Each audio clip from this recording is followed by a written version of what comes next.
Howdy everybody, it's Cheri Bant. Happy Friday. Happy December, what's today? December 3rd. Holy cow! It's my accountability day, my day to share how it's going, living whole food plant-based. Still doing it weekly, my check-in here for all of you who watch on the regular, thank you. Seeing how this whole thing is going and you know, sharing my journey with all of you. And hopefully this is helpful for someone out there. If you stumble on my video on the YouTubes or over on Facebook or whatever, if you ever have any questions about what it's been like for me, eating whole food plant-based, changing my lifestyle completely that way in terms of my diet and now exercise and sleep and all the things, I am happy to share. I'm an open book. All right, so I've got my list. It's week 30, guys, week 30. So weight checking, because I do this every time because, you know, everybody wonders about the weight, right? 231 when I was in the hospital and I'm down to 150. I think I was, during the weeks that I had COVID, I got down to like 148 and then I went up to, after Thanksgiving, I went up to like 152 and now I'm down to 150. So I'm kind of like, you know, fluctuating right in there. I feel like I'm back finally. I will tell you, I'm still a little bit, I still don't have my taste and smell completely back. I can just get hints and I'm starting to enjoy my food more because I can taste a little bit of it. You know, like sweetness and salty and all of that, which is good because in the beginning I couldn't even tell the difference if something was salty or sweet or anything. So it's starting to come back. So if you're a praying person, continue to pray because that makes a huge difference when I'm trying out recipes or I'm trying to create recipes. If I need more of that coming back. But I know I've done a lot of research on it and I think the average return is 21 days and I think I'm right about there, so maybe it'll gradually come back, which kind of stinks, guys, but I'm grateful. We all got through it and did, you know, fared pretty well considering, so so that's a blessing. But anyways, I wanted to give you an update on that. I'm finally back to walking my 3+ miles a day, my 2 walks that I do. I'm not doing the one I used to walk in the morning before the crack of dawn, which actually it's so dark all the time anymore that whatever, sun's not out anymore. But now since COVID and I'm doing it in the afternoon after I'm done with schooling the kids and after lunch, and then which I like, and then I can walk when it's kind of light. In the evening I walk with Darren, then a second walk, and then that's in the dark. So, so kind of getting used to the dark walking, but I like having that afternoon. I think I'm going to stick with that now. But anyways, so I'm back to doing that. I will tell you, I'm still a bit fatigued, more than I was before. And, I'm a little slower. I was almost, as my kids say, it's like a slow run. It's a fast walk when I walk. So, just a little bit slower. But now I'm in boots too, so they're a little heavier than my light walking tennis shoes. So, hey, that does make a difference. But anyways, I'm back. I feel like I'm back. And the dogs are saying hello to you, so if you hear them in the background. But anyways, okay. So another really exciting thing, if you didn't see, if you're not following along or the social medias didn't allow you to see my post, I graduated the Center for Nutrition Studies through eCornell, the T. Colin Campbell program, the plant-based nutrition certificate program. So I graduated with I did my third like section of that and finished it, and it was so good. I'm kind of sad to be done with that. But yeah, it was a wonderful experience. If you are a person that really wants to dig into the science as to why whole food plant-based eating is the way to go, it's a wonderful, wonderful program. And I will also say, like for me, if you didn't see this either, I ended up getting a full scholarship through the Food for Health Foundation. And yeah, that I'm just so grateful because it was such just it takes the China study, which is the book, the kind of like the grandfather of whole food plant-based eating, Dr. T. Colin Campbell, and then it digs into more of all of it. So it was just really, really good. And I haven't really shared a lot of the facts because I feel like so much of it, I'm so compelled. Like I want to tell, like I want to shout from the rooftops, all the things, but I don't know that really is beneficial. I think just, communicating how wonderful this has been for me and how it's affected me. And then if you're interested, you can dig in, or you can always send me messages, or I can tell you where to go and look for more information. I think that's more, people need to make decisions for themselves, not just me like sitting here saying, don't eat cheese, don't eat dairy, don't eat meat, which I am going to do. But I think sometimes if you're curious, if you want to feel better, not feel like crap anymore, you want to lose some weight, get yourself back, because that's the way I feel with all of this. I feel like I am the person that fully can be. And before I felt, no pun intended, weighed down by just my body. So, and I could dig into that. That'll be another day. So right now, what am I doing? I'm doing more schooling, and I'm on top of, just finishing that. I was actually doing both of these at the same time, but I'm working on being a certified holistic nutrition coach.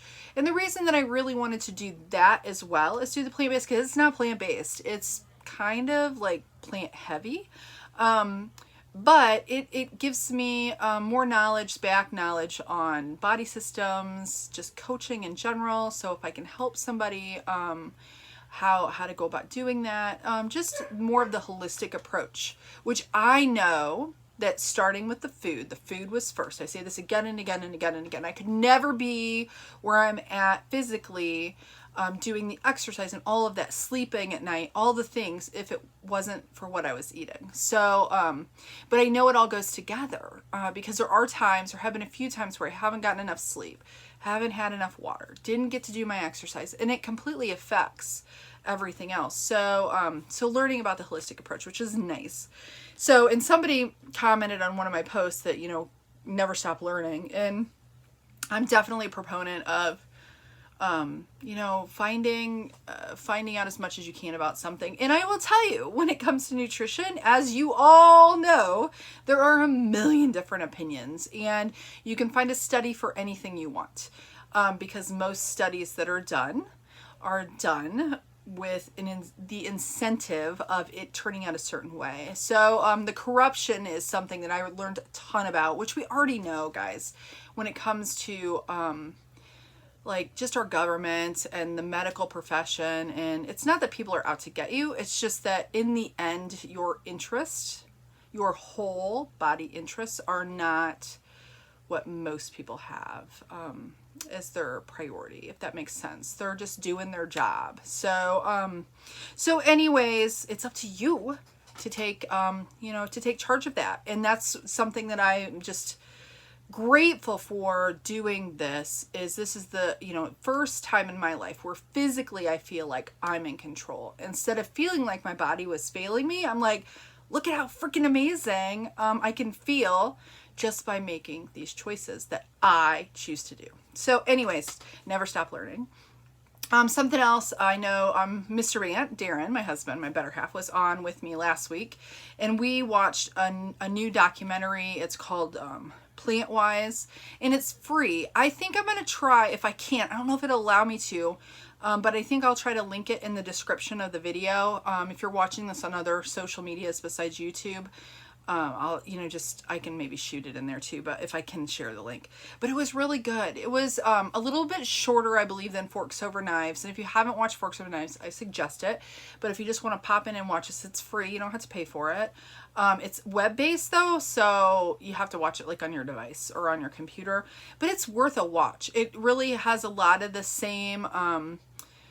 talks about a lot of the same things as Forks Over Knives, but it's just really well done. I was very impressed with it. So, but the benefits of whole food plant-based eating and how it can impact your life. So PlantWise, I'll try to share that link. But the last thing, something I was thinking about, I just got back from my walk, and I was listening to a podcast, and I've been thinking about this a lot, and I don't think I've shared anything about this, and I could talk about, this area for a long time, and I'll try not to like harp or be preachy, but I was thinking about the fact that self-care is kind of like I want to say it's trendy. It's the trendy thing. I don't know if it's I see it as trendy, like self-care. You gotta have self-care, that it's the in thing. And I think that generations now, like the young adults, they understand it better than like my generation. But I will be completely honest, people. I was a mom with a lot of kids for a lot of years. I still have a lot of kids. But I used to look at other women, especially. I didn't feel this way about men, which is kind of sexist, not gonna lie.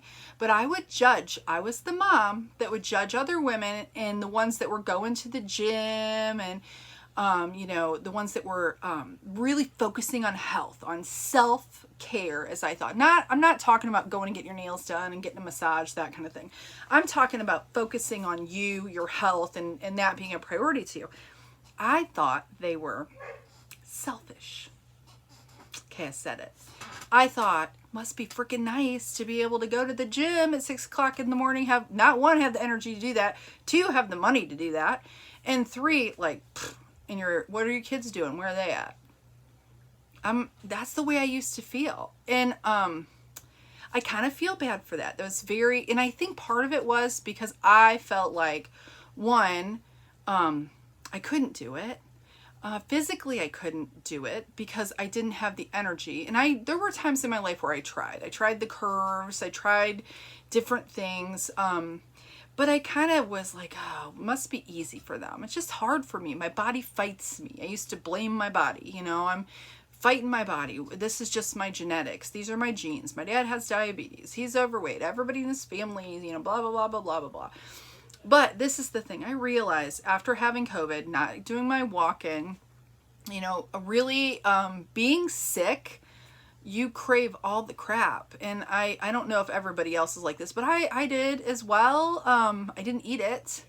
My husband didn't feel like eating anything, and I would get angry at him. I'm like, you got to fuel your body. Even if you don't feel hungry, you got to eat something. Because I do feel like that the virus does that to you. But anyways, getting away from doing my daily routine, and then now getting back to it, it's self-care, and it's so important. I don't really like that term, though. I don't really like the term self-care because it's too close to selfish.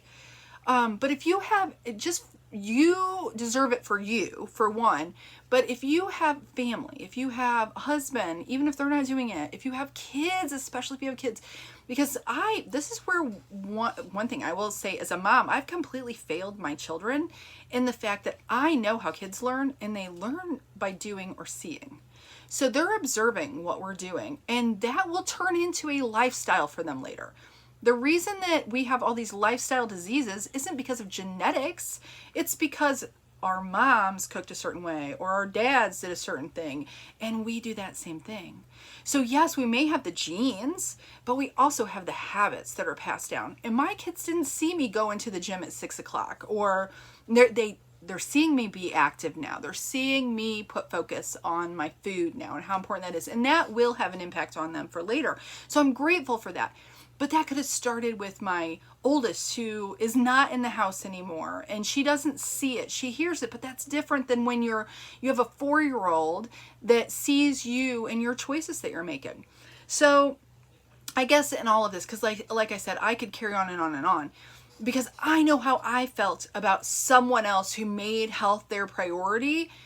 You have to. Because you only get one body. And the thing is, if you want to be around for your kids and your grandchildren, or anybody else that you love in your life, or just to be able to do the things that you dream or want to do, because if you make poor choices and health isn't a priority, then you're going to be suffering. You get to my age where you're almost 50 or maybe even younger, and you're feeling like crap, and you feel like an 80-year-old person, because I know how that feels. That's the way I did. I felt like I was looking at my life as being more than half over. Would I see 70?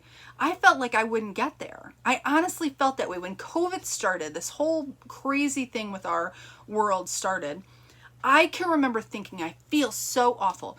I talked to Darren one time in the car we were driving, and I said, we really need to plan out, how, once we're gone, what are we going to do for funerals? I'm thinking in my head, and it wasn't because of the virus. It was because I felt so awful. Things were kind of depressing. And I thought, this is the reality. My body's not going to make it to see 80 or 90 or whatever. I just knew that it wouldn't, because I felt so freaking bad. But now I'm like, I mean, I don't know what God's going to grant me, but the thing is, I feel like, maybe I'll be like 100. You know, maybe I'll be telling everybody not to eat meat and cheese and stuff, and that crabby old woman that's like at the grocery store talking to strangers, telling them what to do. I hope that's me. And I kind of feel like it can be. So anyways, I don't mean to be like, it just, it makes a huge, so if anybody out there is, I know how tough it can be. I know how you feel like you have a million things to do. I have dirty toilets in my house right now. The floor is filthy. I have laundry to do. We live in a very small space. You can't see the dust on everything here, but I choose not to do those things, which I'll get to them. I promise I will. And I make sure that I find time to walk, and I find time to meal plan, and I find time to cook. And I find time to spend time with the kids and make sure that I'm really engaged in that. And I find time to sleep and not spend hours watching television or being on my device. So sometimes the things that we think are a priority, if you only get one body. So the dust doesn't matter. You can clean the dirty toilet later. Go for a walk. You know, eat something good for yourself. Make sure you're planning. Always plan what you're going to eat your next meal. Be thinking about it way before you're hungry, because that is going to be how you set yourself up for success. So that's it. That's all I got for today anyway. So if you got to the end of this, God bless you. And, you know, share with me. I maybe I'm alone in this. Maybe I'm alone in being the previous mom who was judgy of all the other women who took time to care for themselves. For all of you women out there who take the time, I'm sorry that I felt that way. I think that women can be hard on other women, and I think we need to lighten up a little bit. But if you feel like you don't have time, you do have time. Just reprioritize. Let some of the other stuff wait and go do the things that you need to do for you. So anyway, you all have a blessed weekend. I will be back next week yammering on about something. Go eat some plants and move your body. And we'll see you later. Have a blessed one. Bye now.